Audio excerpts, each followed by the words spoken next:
Napa Valley is known for its wineries and food, but we're going to take you on a little adventure and show you there's a lot more to Napa Valley than that. Produced by Donna Parker. Like Napa, with me, Lindsay. In Napa, we can have fun and adventure within walking and driving distance from our homes, and that fun and adventure can include the opportunity to support charitable causes.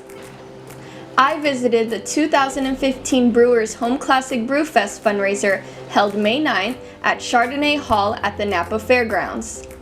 It was a great opportunity to support good causes, to meet and greet local brewing enthusiasts, and to try some amazing small batch beers. If you are a home brewer, you can challenge yourself by becoming a contestant.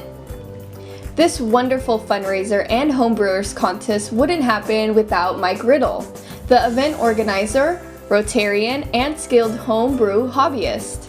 Well, I've been homebrewing about 25 years, and I got involved. My wife gave me a homebrew kit for Christmas, and it sat there for about 6 months. And eventually I opened it up and made a beer. We were trying to raise money for both local charities in Napa, including the Napa Emergency Women's Services and the Pathway Home for the returning veterans, among others. Scholarships for youth, literacy programs at the library, and also international disaster relief and the eradication of polio was our big fundraiser. The contest is a popularity contest, so everybody that comes in will get a gold coin, and I think I got a gold coin somewhere, and they will use this gold coin to vote for their favorite beer. I spoke with Mike Redman, current president of Rotary Club of North Napa, about the 2015 Homebrewers Classic Brewfest. This benefits community projects, community service, which includes some of our groups such as Pathway Home, Operation with Love from Home, News, the Children's Services, the Homeless Shelter, literacy within Napa Valley, Napa community, and many, many more. He also told me what made this fundraiser different. We're in wine country, and this is an event for beer drinkers and home brewers. So it brings out a lot of people that come into town for wine drinking, but they need a break from the tastings and come here because of the specialty beers we have. I was able to sit down and ask announcer and Rotarian Bill Bennett some questions about what makes this event so special. I've been in the Rotary Club here about 20 years, and this event we started about 4 years ago when Mike Riddle joined our club. We were searching for a creative fundraiser that was unlike anything else in the Valley, and this was kind of what we thought was it. And we thought it was unique. Mike has an extensive background. You heard him earlier. He's very knowledgeable, very skilled, wins many national awards, so he has the contacts to make it happen. Home brew is fun. I did it when I first went to work for Anheuser-Busch, so I could learn the brewing process. I think that coming down here and trying different beers is always fun. You're not going to like them all, and you're going to like some. But it's a great event. The music this year has been fantastic, and it's a good way to have some food and enjoy your friends. Of course, the fun and adventure of Napa Homebrewers Classic Brewfest fundraiser is trying the many varieties of homebrew and meeting the people who make it. All the brewers know each other, so I rounded up a few for a little insight into the homebrewing experience. I've been going about 5 years. I got started here with the local homebrew shop, and they're located right next to where we're at right now. Great sponsor of our local homebrew club too, and that's where I met Rick, and we started brewing together. He'd already been going a couple years, and he's one of the guys I learned some things from, and together we kind of built our skills. Yeah, just kind of started working together, bouncing it back and forth, and really started coming out with some really great brews. I mean, for me, a buddy of mine sent me a small kit for my birthday, and I started out doing about 20, 21 bottles at a time, and then once I hooked up with Joe, went from that up to doing 10-gallon batches. Yeah, I was lucky enough to be chosen Best of Show last year. It was a huge honor, and just blew me away, yeah. Originally, I started a club called the Bung Brewers, which is here in Napa. It's our brewing club, and it mushroomed from there. And Mike Riddle is he's the guru here in Napa, and this is his gig. And so we were thrilled to come out here and help out the Rotary Club. I saw a lot of people at the event, most of them were men, so I talked to Michelle Baker about women and homebrewing. I've been brewing about 6 years, and it was actually a guy friend who got me interested in homebrewing, and it was really just started out as a social thing to do. You hang out for, at that time it was just a couple of hours to brew a batch, and then you come back a couple weeks later and do the bottling or whatever. So it was really just a social activity at first is how I got into it. So there's an exam, it's called the BJCP, the Beer Judging Certification Program exam, and it's really to learn how to judge beer is to, as a brewer, it helps you actually learn how to correct beer that you make yourself. So part of that is to, be another person in the community that can volunteer and do beer judging, because there's not too many people that do that. And so to be a certified beer judge, to help out with beer judging events, and then personally just to learn how to make better beer.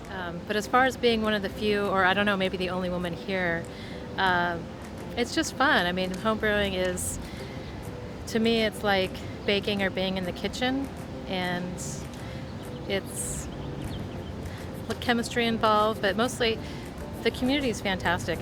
There's just a lot of men, and all the guys that I've met in brewing and homebrewing have been really amazing. So really supportive group. Noble Brewer had a special table at the Napa Homebrewers Classic fundraiser, so I took the opportunity to talk with Claude Burns, founder of Noble Brewer. My name's Claude Burns, and I'm the founder of Noble Brewer. We're a beer club that features award-winning homebrewers. So we're here at the Napa Homebrewers Classic to look for our next homebrewers that we're going to feature in our beer club. We're based in Oakland, and we just started, so we sent out our first shipment about a month ago. So we're really excited to kind of support the homebrewing community and the craft beer community overall. Homebrewers are making such amazing, interesting beers, so anytime you get a chance to go try them, I highly recommend you do so. Judging beer, a job taken seriously by Colin Kaminsky, master brewer at Downtown Joe's, Brad Smysloff, master brewer at Calistoga Inn, and Scott Mackey, master brewer at Blue Frog Brewing in Fairfield. Paul Kiefer, the judge coordinator, kept the judging organized and properly timed. So today what I'm doing here is working on best of show judging. They've culled the 9 favorite beers of theirs out of the list, and we're trying to identify each one to see how close it fits to style. We're all 3 professional brewers, so that makes it easier for us. And also we're trying to look at which of these beers is the most drinkable, the most enjoyable, the most entertaining, the most lively. Homebrew is so much better these days. The level of quality of the judges, the ingredients, the knowledge base has changed tremendously. We want to thank the Rotary Club of North Napa for inviting us to their 2015 Napa Homebrewers Classic Brewfest fundraiser. There is plenty of food, fun raffle prizes, great music, a prize for the most popular beer, and a formal contest with judges, and the people were great.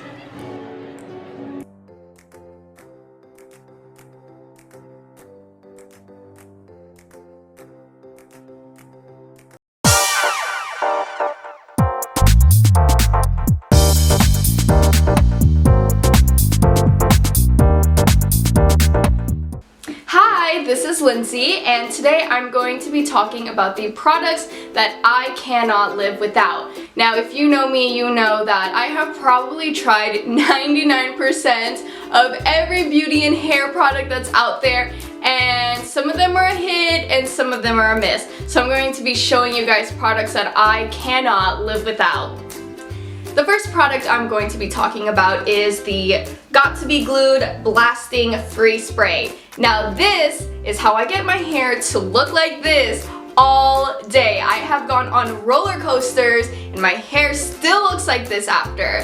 What I love about this hairspray is it's also, you know how some hairsprays leave that white residue and it looks like you're walking around with dandruff that you don't know about? This does not leave any white residue at all, and I'm not lying. It is the only hairspray, and I have tried really expensive hairsprays. I've tried the big sexy hairline. None of it works except for this guy. So the next product that I can't live without is my Real Techniques stippling brush. I have gone away from this brush for a little while because I wanted to try other things. I went to MAC, I went to Sephora, I tried a whole bunch of brushes. I even just bought the Beauty Blender, and still nothing compares to this. Nothing makes my foundation look as flawless as this brush does. So even though I keep going away from it because I'm like, oh, I want to try something new. No, I have to come back because it's the only thing that actually works. And I have not as much as I used to, but I still have a little bit of acne on my cheeks. And this, when you just stipple it on your cheeks, it doesn't wipe the foundation off. It just kind of puts it on there so you can cover it without wasting any foundation. So speaking of acne, there is only one product I have ever tried that has actually covered my acne, my problem areas, my redness and everything with just a little dot of product. And that is the Dermablend Cover Cream. Now this, it's really, really thick. And I don't know if I'm ever even gonna finish this whole entire jar. It seems impossible because you take this little, see, mine's just gross because I use it so much. This little thing that it comes with, and you just take a little bit. And I don't know if you guys probably can't see that, but just that little bit, I mean, I could probably cover my whole entire hand with this. And I've seen tutorials where they actually can cover tattoos with this because that's how good of a coverage you're gonna get with this, and it does not break me out. That's a plus because most things that are made to cover acne that I've tried only makes my acne worse. This actually covers it with just a little amount of product, and it does not break me out at all. So the face wash that I've been using for a while is from Purity, and it is the Facial Cleansing Gel and Eye Makeup Remover. Now this has really helped me out with my acne because it gets rid of all of your makeup. That way I'm not sleeping with any leftover makeup on my face. And how I know this is getting rid of all of the makeup on my face is because usually when I'm drying my face, all this makeup gets on my towel, so it's like, oh great, there's still makeup on my face. With this, I could be using a white towel and I won't see any makeup on the towel at all because this really gets rid of all of your makeup. So another product that I absolutely cannot, never ever be able to live without is the Voluminous Miss Manga Mascara. I have tried every single mascara to ever exist, okay? I've even tried $150 mascara and it was one of the worst mascaras I've ever tried. So don't be like me, don't waste your money, and go get this mascara right now.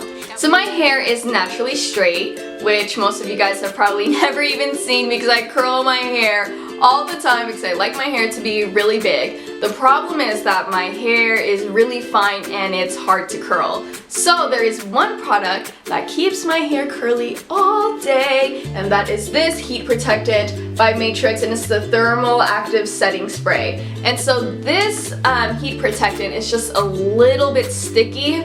So when you're curling your hair, it's like having just a little bit of hairspray on it, but it's still protecting your hair at the same time, and that's why I love it so much. It keeps my hair curly all day. So the last product I'm going to be showing you guys is eyeshadow primer. Now I know if you go on YouTube, you're going to see a whole bunch of beauty gurus using the Urban Decay eyeshadow primer. And I love Urban Decay. My lipstick right now is by Urban Decay, but I do not like their eyeshadow primer because the only thing it did was make my eyeshadow look really greasy. It was so bad. So the one I was using after that was really good, but it's discontinued, so there's no point in showing you guys that one. But the one that I'm using right now that's really good is by Wet n Wild, and it's the one by the Fergie line. This one works 100%. I have no problems with it. You know, I'm sweating, whatever, it still works. So if you're looking for an eyeshadow primer that's really cheap, I really recommend the one by Wet n Wild. I think I got it for maybe $3 only, so that's really cheap, way cheaper than the Urban Decay eyeshadow primer, and it actually works. So all those products that I've showed you guys are products that I absolutely love, so I would really love for you guys to try it and let me know what you think about it. I have tried everything, like I said, from high-end to super cheap, and this is just what works for me, and what works for me might not work for you, but these are really great products, so I think that it would work for a lot of you guys out there. Thanks for watching, and I'll see you guys next time.